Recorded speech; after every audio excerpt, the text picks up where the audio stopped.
Saturday. Welcome to Small Business Saturdays video series with your host and my husband. And my dad, Aaron Montgomery. Join the conversation. Let's talk some business. All right. Welcome in. Welcome back, everybody. It has been a little bit, so wasn't able to get the show off the ground in Kansas City, but I hope you guys actually had an opportunity last week to go back and check over at the Two Regular Guys page, the walk around that Terry and I did. So here we go. Good morning, Cheryl. How are you? Great to see you again. I'm excited. We got a live scheduled on the 29th. We'll get more details together on that, but make sure that you're part of Cheryl's group. Cheryl, if you can post where people can at least try to get into your group. I'm sure you have a waiting list, as you have an awesome group that everybody loves to be in. So yeah, we're going to do that live over there with Cheryl on the 29th. Not even sure what we're going to talk about yet. It's going to be fun. I always love talking to Cheryl. So hope you're doing well this morning. All right, guys. Well, let's got a couple things going on here. I got to get this back up. So yeah, it's good to be back. Wow. I feel like it's been too long. So appreciate everybody patience with me and everything like that. So first and foremost, I want to thank A&E Magazine and Printwear Magazine for their suggestion on the topic for today. The topic is going to be what are the foundations of advertising? I'm going to get to that in 1 second here. But if you go to the link on the screen right now, you will be able to sign up for their newsletter, where the written version of this and another one are going to be out soon. I owe them some stuff, so we'll be getting that over to them, and should be fun. So check that out. Again, A&E newsletter. Just go to my website, aaronmontgomery.info/A&E newsletter, and that'll take you where you need to go to sign up for that. So again, thanks to A&E and Printwear Magazine for their topic suggestion today. And let's get that topic. All right. Well, maybe if I hit the right button. There we go. And you know what? I want to pop this up here real quick. There's where to go for Cheryl's group, facebook.com/groups. And there's a whole bunch of numbers, but you can just go click on the link in the comments section there. And I am looking forward to the chat as well, Cheryl. So thank you so much. All right, let's get to this here. What are the foundations of advertising? We're going to be, I think, probably pretty quick here today. So just moving a few things around on my screen, as you can see here. All right. So what are the foundations of advertising? To me, and we are early here. So let's see here. I don't know. So we don't have a whole, excuse me, we don't have a whole lot of viewers yet, but we're going to dive into this anyhow, because I want to get it done. I want to keep it going. For some reason, the broadcast started a little early, and if I don't get it started on time, then it boots me off and it doesn't let me do this. So we're just going to keep plugging right along here. And those folks that end up showing up a little bit late, I'll apologize and let them go back and watch from the beginning. But all right, so here's to me, there are three foundations to a good advertising structure, to advertising in general. To me, advertising, marketing kind of end up in the same boat. And so the number one thing that I feel like is a good foundation piece for good advertising is start with a plan. We've got to have a plan. We've got to have a goal. And that goal has got to be more than just hey, I want more business goal. You know, this is stuff that we've talked about tons, that I've talked about probably till you guys are blue in the face, even not just me being blue in the face, but we need to have a SMART goal, which is specific, measurable, achievable, relevant, and trackable. So with any advertising, we need to have a plan for it. What are we doing? What are we hoping to achieve by running these ads? You know, what is the ultimate goal? Do I need 10 new customers? Do I need to increase the awareness of my brand? Or do I need to do advertising that gets my current customers to buy more? What is the specific, measurable, achievable, relevant, and trackable goal that goes along with my advertising? Because if you have that, Then it allows you to target specifically, talking to just the right people. So if you're trying to get your current customers to do more business with you, you don't need to be talking to potential new customers, because that's going to require you to have to go through the process of onboarding new customers. You want to work with existing customers, so you're going to be able to target specifically. And if we target specifically, then we're also going to be able to spend less money, because I don't need to be getting out to everybody. I don't think any of us here have what I would call Super Bowl money, just crazy, stupid money to waste. Unless you're a major brand, Super Bowl ads are a huge waste of money. So, I mean, even people that have done Super Bowl ads have come back to say, yeah, that was a big waste of money. It was an ego thing more than anything. So we don't have Super Bowl money. I don't have Super Bowl money. Maybe you do. And if you do, I'd be happy to come consult with you. My fees, whatever. But when we target, we spend less money. And when we spend less money, then we get better return on investment, ROI. We get better return on investment when we target specifically. So you need to have a plan. And really that even goes back to the business plans thing. So I'm going to beat that drum here a little bit more. And before I do that, Alice, good morning. Thank you for joining me this morning. Hopefully you're having a great Saturday morning already here. Thanks for tuning in. All right, so if you go to aaronmontgomery.info/links, you will see the links to the business plan videos, and there's a marketing section in there and stuff like that. But that's the first plan that you have to have is that business plan. But then planning in general around your advertising, what the goals are, what the SMART goals are, is what's key. All right, so that's number one. Let's do that here. Okay, what's number two? Good look at my notes over here. All right, so number two is know your customer or your potential customer inside and out. Okay, that means know everything about them. Yep, super. Oh, sorry, I shiny object here. Cheryl makes a good comment. Super Bowl ads in the past made companies like GoDaddy. Absolutely. And so certainly reaching that wide audience is important, but for us, targeting is probably more important. When I've got an ad budget of about $20, then I need to reach specific people. Ron, good morning. Great to have you along this morning. Thank you for joining me. Yeah, we got started a little early because of the timing somehow got messed up, but had to get started before it kicked me off. All right, so let's get back to this. What are the foundations of advertising? So we talked about number one. Number one was to have a plan and have a goal, have a SMART goal.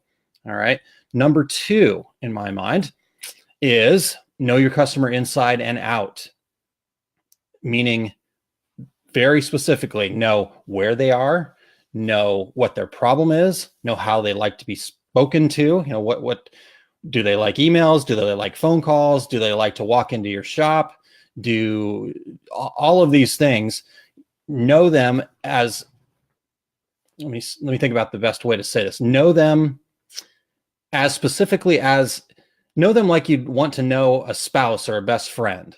Maybe not that quite that intimate, but you want to get to the most intimate details you can get to about your customers when you're building an advertising campaign, because the more you know about them, the easier it's going to be to convert those advertising dollars into what the goal is that you're trying to achieve. So again, where are they, what their problems is, how they like to be talked to. One of the things that I love to do is to actually name them. That way, when I'm thinking about what my message is going to be, I can visualize in my head, okay, I'm speaking to, my target customer is Kylene. Because I know who Kylene's my wife, for those of you that don't know. But if my target customers were like my wife, I would probably name them Kylene, and I'd think about her and how she likes to take information in and where she's at, when she has free time, where she's scrolling through. Is she on Instagram? Is she on Facebook? Does she open emails? Does she get a lot of emails, things like that? Does she look for information on Google? Does she still have a phone book? Does she like to go to trade shows? Whatever those things are, think about them. And then I think about, what are her challenges? What is it that my company can do to help her solve her problems or challenges? Maybe she needs printed apparel and just has never had a good experience. Think about all those things. And then again, understand how they like to be spoken to. Maybe some people need a little bit more of a hard sell. Maybe your core target customers that you want to be working with are interested in a little more soft sell. They want to build some trust first. They want to, kind of take it easy, take it slow. They don't want to jump in 2 feet into marriage, so to speak, with your business. So thank you, Cheryl, for backing me up here. Know your customer in and out is paramount. Thank you for backing me up on that. I love it. All right. So that's number 2, know your customer inside and out. And when we know that, that also goes back to allowing us to target. Again, I don't think too many of us here viewing this morning have Super Bowl kind of money. So I've got to take my $20 and stretch it as far as I can stretch it. And if I know my customer inside and out, I can specifically get in front of that person. Okay. All right. The third thing, and I think this is where I know I miss a lot. I know other people have missed a lot. And I think this is probably the most important part of all advertising campaigns, is to have a call to action. What specifically do you want them to do? Yes, you get in front of them and you say, "Hi, I'm XYZ company. I'm Aaron Montgomery company. What is it that I can do for you?" No, you're not asking them a question. When you get in front of them and you have that opportunity to speak to them, you need to be able to give them something that you'd like them to do. So say, "Hey, if I can solve your problem, do this." Do you want them to go somewhere and request a quote?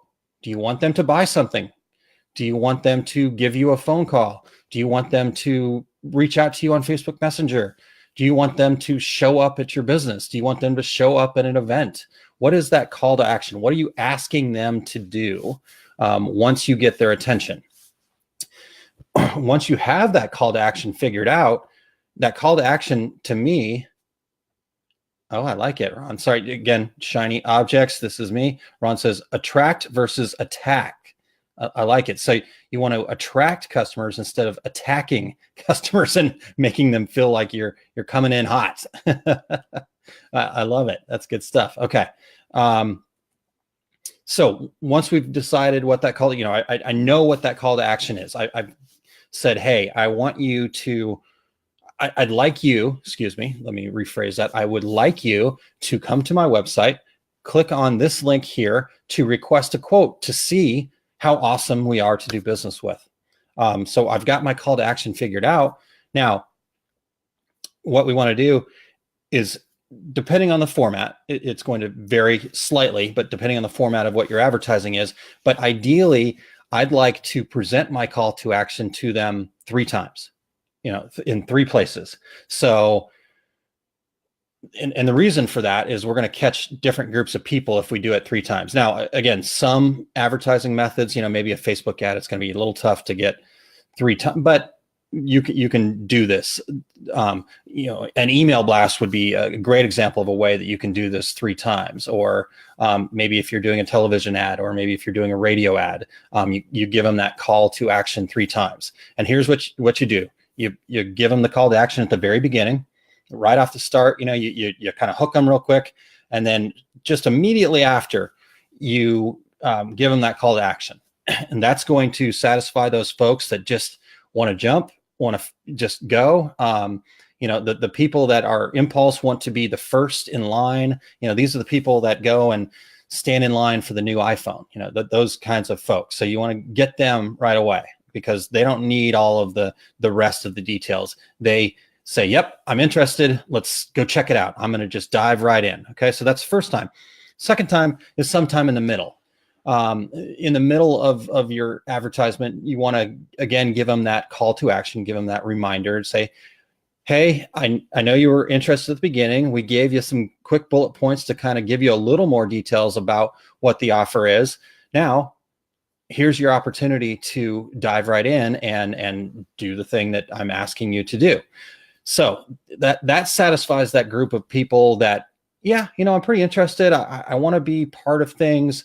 But I'm not the guy that's standing in line for the brand new iPhone that really nobody's tested yet. So I like to have the latest and greatest. I like to feel like I'm, and this is where the bulk of people are going to be.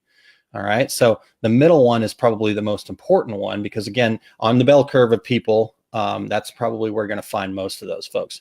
And then the last time is at the very end after you've gotten, so again, right now I'm kind of thinking of this in like an email blast kind of format, but again, wherever you can get it in like this. So the third time is going to be at the very end. So you've started, you've kind of given them a little bit of information, another call to action, and then you get into the details, the nitty gritty of it to really drive the information home. And then at the very end, you say, you know what, here's your last opportunity. Get in on this offer and make it an offer that has a limited time. So make it so like, get a quote and get 5% off if you buy before the end of the month or something like that. Those kinds of calls to action. So that third group, that's going to be the group of people that, they were interested, they stuck around, they wanted more details, they took the time. These are the people that go and research everything nearly to death. These are the people that have the iPhone 5 or 6 right now and still like, yeah, we'll see when the price comes down, the iPhone 10, those kinds of folks that, again, none of these people have any inherent flaws. It's just who they are as people. And that's kind of the way the bell curve of things works. So so 3 times. And this specific point here, I'm speaking directly to myself. So we'll just lay that out there right now. Less is more, meaning don't clutter it up. Don't go too much.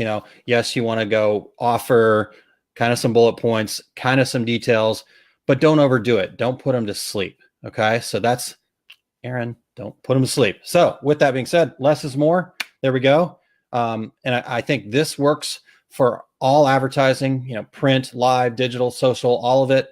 The getting 3 calls to action in there is a little tough in certain formats, but you want to do your best to try that as much as possible. If you guys have any information, any suggestions for what your foundations of advertising is, as I close up, I'm happy to bring those comments up and share them with folks and talk a little bit more because we went quick today and that's awesome. So that's my foundations of advertising. What are the foundations of advertising to me? Have a plan, know your customer inside and out, have a call to action. Okay. So there's the 3 things. Have a plan, know your customers inside out, and have a call to action. Jeez, lost my train of thought already. All right, so there we go. To close up here, I want to go back to this links tab. I want you to go to that links tab because business plan homework. You guys can still do this. You can still get free consulting, even if you already have one. Go through those videos. They're short. They're easy. Go right to the end and just go to the homework part and do that homework because I would love to work with you guys and have an opportunity to just give you an outside opinion. Not that I'm going to be the expert that's going to solve all of your problems. I would love to try and I'm going to try, but just having an outside person take a look at something and say, you know what, here are my thoughts. Not that my thoughts are right or wrong. These are just my thoughts. It gives you a different perspective. It gives you an opportunity to think about your business in a little bit different way. So do that. So go to aaronmontgomery.info/links and you'll see all the 5 different business plan sections there. Go through those real quick. Do the homework assignments. They're quick. They're easy. And then once you do that, just email them to me right here. Aaron@montcoconsulting.com. Super easy, super fun. It will get you into a community I'm trying to build. We're just getting it started, so it's not there yet, but my goal, and I'm going to push for this, and I'm just going to keep going. Persistence is one of my strengths. So, That's why I keep saying it every week, and I will say it every week. And we will just grow this community of business plan builders, because to me, a business plan person is somebody that works on their business, not in their business all the time. All right. Anything else, guys, before we get out of here? Get off to our Saturday. Here in St. Louis, we are expecting some eyes. Or Alice, I'll give it to you 1 second. Sorry.